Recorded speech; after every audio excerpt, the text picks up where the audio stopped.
Can you set that somewhere for me, guys? Anywhere's fine.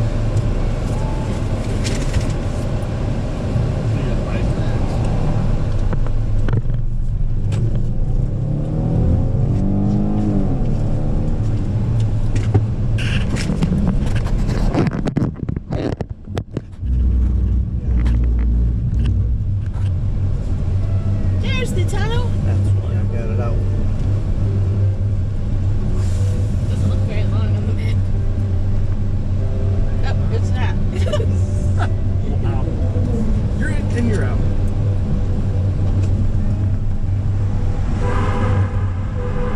Ooh, it's like We're now approaching Olowalu. Today, Olowalu has a residential population of fewer than 100 people. But in ancient Hawaii and the early days of Western contact, Olowalu was a thriving village. As we drive through the village, I want to tell you about a tragic event that happened just offshore that would lead to a chain reaction that changed the course of Hawaii's history. In 1790, Simon Metcalf, a British-American fur trader, came through Hawaii en route to China on his ship, the Eleanora. His first stop was at Kohala on the Big Island, where he was greeted by the local chief, Kamehameha. A minor disagreement arose between them, and Metcalf had the chief flogged on board his ship. Afterward, Metcalf pulled up anchor and left for Maui. Meanwhile, the disgraced chief was furious, and he promised to exact his revenge on the next foreign ship that anchored in his waters. On Maui, Simon Metcalf didn't have much better luck with the villagers. When a skiff from his ship and one of his sailors went missing, Simon discovered the sailor had been killed and the skiff was stolen. So, seeking revenge, he sailed off to Olowalu, the village where the suspected thieves fled to. Now, in these times, Olowalu was not just a village. It was a pu'uhonua, or place of refuge, where anyone of any status could find sanctuary. A person pursued for committing an offense became untouchable once they stepped inside its borders. For those who pursued them, violating this sanctuary was a serious offense. However, Metcalf didn't know and didn't care. So he and the Eleanora followed in pursuit to Olowalu. Once there, Metcalf lured the many local canoes in the water to approach his ship for trade. But secretly, he told his crew to load all the cannons. As the locals approached, the crew opened fire. Over 100 innocent men, women, and children were killed by this deceit, forever known as the Olowalu Massacre. An officer on board Metcalf's ship would later write that to attempt to describe the horrible scene that ensued was just too much for my pen. Simon Metcalf's crew, with no loss of life from the Olowalu, sailed back to the Big Island to meet his son, Thomas Metcalf, who was the captain of another ship called the Fair American. Not finding his son's ship, the elder Metcalf continued on his next port of call in China, and was never heard from again. Dum, dum, dum. But that isn't the end of the story. Because you see, Thomas Metcalf's ship did arrive on the Big Island, where he came across the same chief his father had flogged. A little further down the road, we'll continue the story, so you can hear what happens to Metcalf and the Fair American, and how their fates contributed to a major event in Hawaii's history. But for now, I'd like to tell you about a kind of storytelling that comes from ancient Hawaii. As we approach a large collection of ancient Hawaiian petroglyphs right here in Olowalu.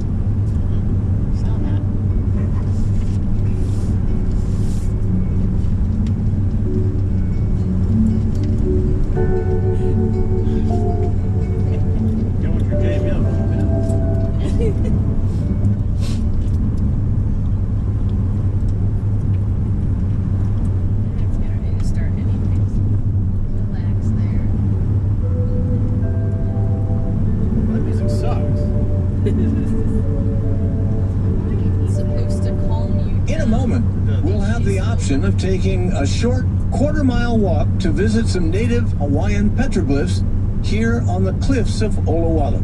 Anybody? Prepare to take a right turn up ahead. Anybody? I don't care. Historians believe that the Polynesians from the Marquesas and the Tahitian Islands first arrived in Hawaii about 500 AD. Instead of developing a writing system, Look at the blue these line. ancient Polynesians thrived for thousands of years using hula and oral accounts of events. They composed and memorized long chants I'll let you and know when it's coming songs up, Dad. to pass Pause that. along their knowledge and history. Pause that. Okay, so if you guys want to stop somewhere, I don't care is not the answer. It's either yes or no. Okay? I guess I don't know what petroglyphs are, so. They're Like things on the rock. yeah, Symbols drawing. etched into the rock surfaces. Come on, man. Yeah, why not? Where's it at? I'll let you know. It's coming up here on the right. What's the name of the street? I don't know. Okay. It starts with an L. Luawanawa something. Luawai. How do you say that? I don't know. I know it's so hard. That was close. Turn left onto Olowalu Village Road. Generations.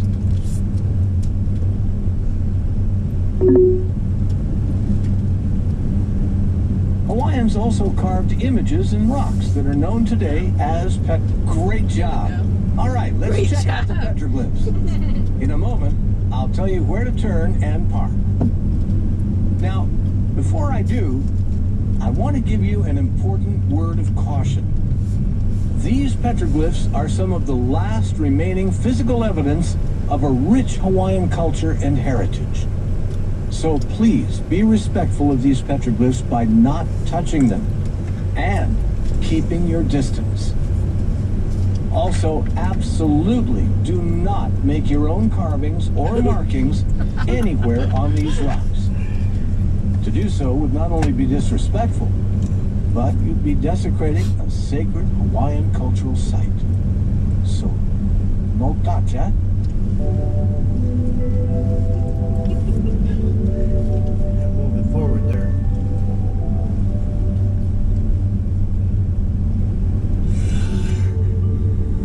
Does it show us going back on this stuff? Yeah. Okay. So you can see where we need to go? Yep. Okay. Here, Mom, you want to hold that up so you can see it? I mean, it's not very zoomed in, but you can zoom it in if you need to. No, I'm just making sure Is it that star, or is it the end of that road, blue road? They'll tell us. I don't know. It's probably that star. Okay, now turn Turn left. left onto this dirt road and then follow the road going right. Again, turn left on this dirt road, then take a slight right turn. Go ahead and park next to the little shed on your left. While we have a moment, let me tell you how to find the petroglyphs once we get there. Oh boy.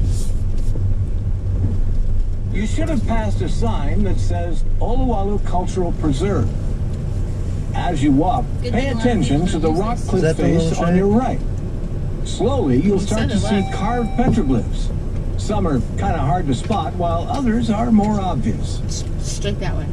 Similar petroglyphs have been found on all the Hawaiian Islands in more than 100 different sites. Sadly, many petroglyphs have no doubt been destroyed or lost Go to ahead. time. But today, we treasure the petroglyphs. Anybody that wants to go? And we hope you You're not going? What are we waiting Nope. While here, I don't know. Can you unlock it? Oh, I'm sorry. what it must have been like for the ancient Hawaiians to meticulously carve out detailed images on these rocks. She's gonna need her phone back, so unplug it. Here's your phone. Are you going? You going? I'd have to push it now, so. No, I can't. That's how that works. Alright. Gotta make sure it's You right. gonna go? I don't think so. I have to put my tennis shoes on, so. Gotta make sure it's the right button so Dave didn't go flying. Thank you.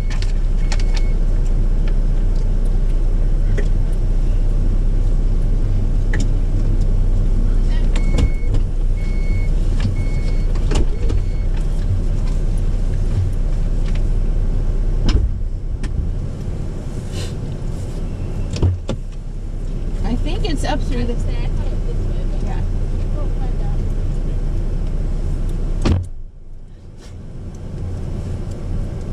But Matt, you can leave your speaker here.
Head southeast toward Hawaii 30 West, then sharp right onto Hawaii 30 West.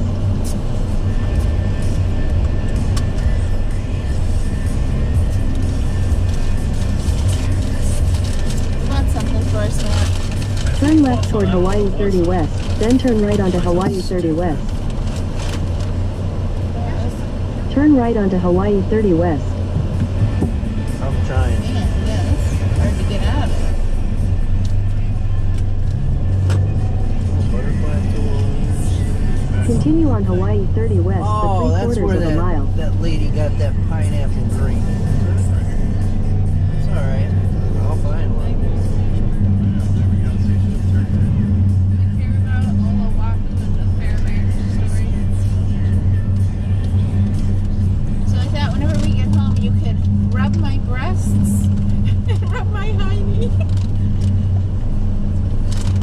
That's why It's gross. Stacy didn't tell me anything. It's seasoning for pork and it's seasoning for chicken. You have no hormones, And it's do you, got Steph? What? I said Steph doesn't have any hormones, I guess. That's gross. That's gross. And it's made with Kona coffee.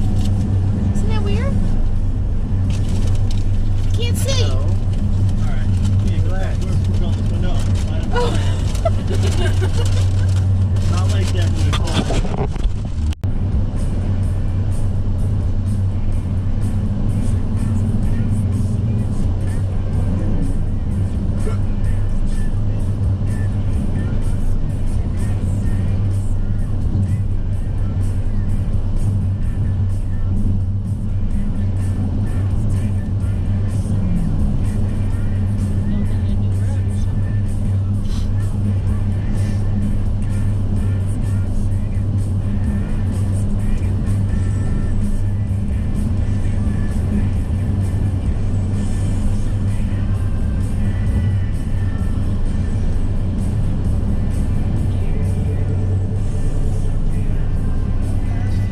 Lahaina town. Now, Lahaina means cruel or merciless sun, which reflects the area's sunny climate and low rainfall. Before it became a popular tourist destination, this harbor town had a colorful and complex history. For hundreds of years, Lahaina was a small fishing village. In a quarter mile, turn left onto Kaihele Ku Street. It also served as the traditional residence of Maori's royal family. But during the 1800s, Lahaina became a bustling center of commerce, culture, and conflict. Beginning in the 1820s, Lahaina became the capital of the newly formed Hawaiian kingdom. It also served as a hub for the whaling Turn industry. left onto Kaihele Ku Street. Whales were prized for their blubber, skin, teeth, baleen, and bones. Whalers rendered blubber into oil, which served many purposes, mainly as fuel for lamps. And baleen was used to make things like In a quarter mile, turn right onto bucket Hawaii boats 30 West. and even horses. Whaling brought economic opportunities and prosperity to Lahaina. What's with these cars? It also brought trouble. Now,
good Maybe dinner. that's the Again has given local residents the hope that, like their beloved tree, Lahaina will also rise from the ashes. Make no mistake, residents of Maui are resilient, strong. They are not alone. There has been an outpouring of love, Must be on this other side of the wall, fight, maybe too. and a proud movement showing that the Aloha spirit is alive and well. If you'd like to help, please support local Maui businesses. Now is when they need your help most. And lastly, as you pass through Lahaina, remember that people are still grieving the loss of their homes, their livelihoods, and their loved ones. Please show respect by not taking any pictures of the devastation. And be understanding when talking to locals. It's a small island, so most people know someone who's been affected.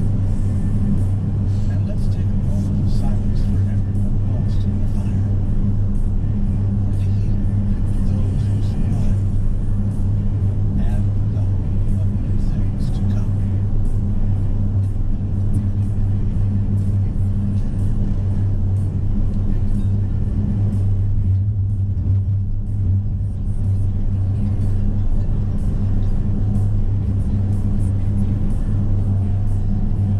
There's a lot of it rebuilt already, it looks like.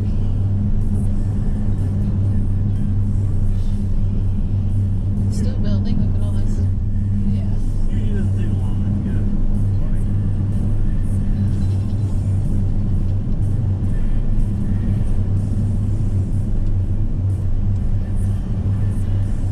There's another stop coming up here, Dad. Oh wait, never mind. It's just the town of Lahaina. Whatever. How you saying? Yeah, there's McDonald's.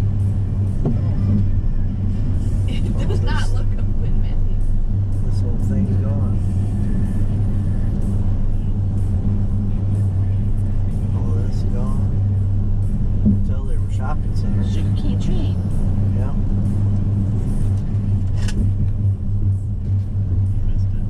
Probably.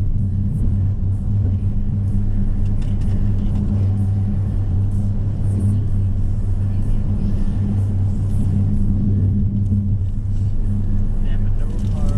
I have ginger juice. So like if What? anybody gets sick to their stomach, like mostly for like the road to Hana, if you are one that gets like car sick and stuff, these are supposed to like really help.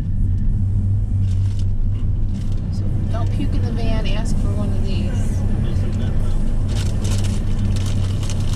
Oh boy, Panda Express. Oh yeah, let's go get some cat.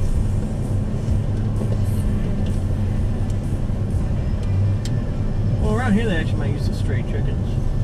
In Cleveland they definitely use the cats. Stray chicken. They should be able to get those. Yeah, These are just wild chickens. they're strays. They're stray. Do chickens have to have owners? Chickens do have owners.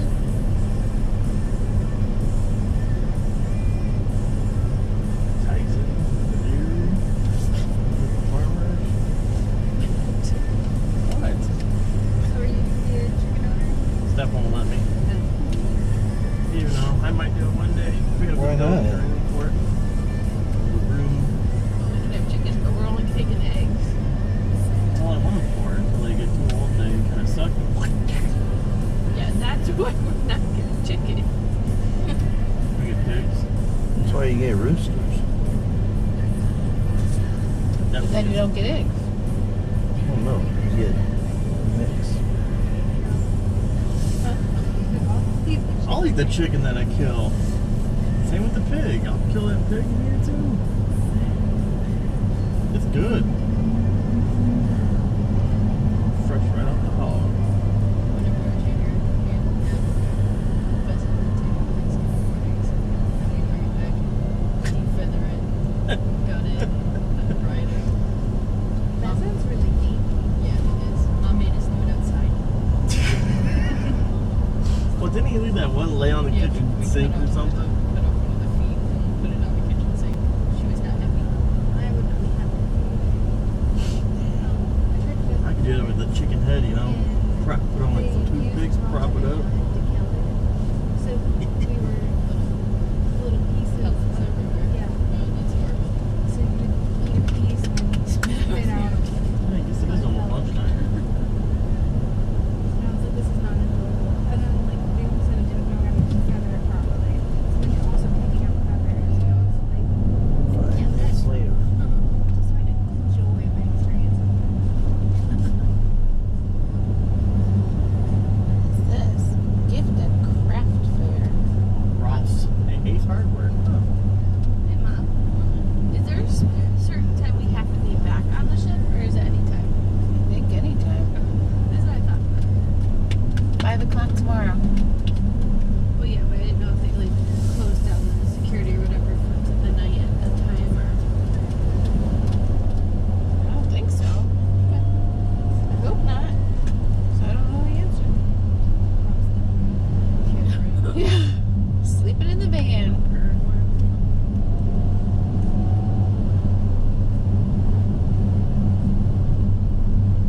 You want a parasail in Maui? Huh? I said you want a parasail in Maui? Boring. I don't think it's boring. Just float through the air.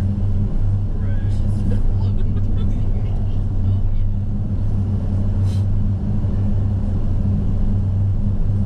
Very different. I find the buffet very boring. I It's get- so excited. It can get pretty rowdy at a buffet. You just haven't been to the ride. Sometimes you just have to grab most of them. Throw a bunch to the end. The word Kaanapali means the divided hill. Since its beginnings as an ancient Hawaiian village, Kaanapali has been a spiritual and recreational home for generations of Hawaiians. The current site of the Royal Lahaina Resort was once a thriving fishing village called Kekaha. The Black Rock, or Pu'ukeka Rock Cliff, facing the Sheraton Maui Resort, is believed to be the place where earthbound souls entered the gateway into the afterlife. There used to be a large racehorse track called Koko'onamoku. It stretched along most of the beach path from the western Maui through Whalers Village and to where the Kaanapali Beach Hotel now stands. Everyone from Hawaiian royalty to the Maka'aina, or commoners, would gather to bet on their favorite horses. Even plantation owners and laborers would place bets at the track. It thrived until the end of World War I. Today, the heartbeat of Kaanapali is the Whalers Village Shopping Center. In addition to shops, galleries, and oceanfront restaurants, the center often has live local entertainment. The beach here at Kaanapali offers many activities like snorkeling, swimming, and watching spectacular sunsets along its white sand shoreline. There's also a museum dedicated to the history of whaling. It's worth a visit if you've got the time. Coming up is the left turn for Kaanapali. Now, if you'd like to do some shopping, get a bite to eat, or check out the beach, prepare to turn left.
on Maui, so nobody could do a flyover. Now, Lanai has a new owner, Larry Ellison, the founder of the technology company Oracle, who bought the majority of Lanai for $300 million. Oops, man, wish I could own my own island. Oh, wow, that would be something else. Next to Lanai is the Friendly Island. With about 7,000 people, Molokai has much more of a country vibe than Lanai. The Molokai Ranch takes up most of its interior, creating a strong Hawaiian cowboy or Paniolo culture on the island. 7,000 people? On the backside of the island is Kalaupapa, an isolated area surrounded by towering ocean cliffs. Coming up is the upscale Kapalua Resort area. Over the years, this area has gone through a lot of changes, but originally it was known as the agricultural district of Honokahua, where Hawaiian villages once thrived. In the years following the unification of the Hawaiian Islands, the land was gifted by royal decree to Dr. Dwight Baldwin for his 17 years service as one of the only doctors on Maui. This is the same Dr. Baldwin of the historic Baldwin home that's now a museum in Lahaina. Dr. Baldwin, with the help of a horticulturalist named D.T. Fleming, planted a variety of tropical crops and the many Norfolk pines we see throughout Kapalua today. He later used the land as a ranch for a time, until his son started a pineapple plantation. As pineapple faded away, Baldwin's descendants had a vision of creating the massive Pu'ukukui Preserve, which is on the mountainside next to Kapalua. In 1992, they donated some 9,000 acres for preservation,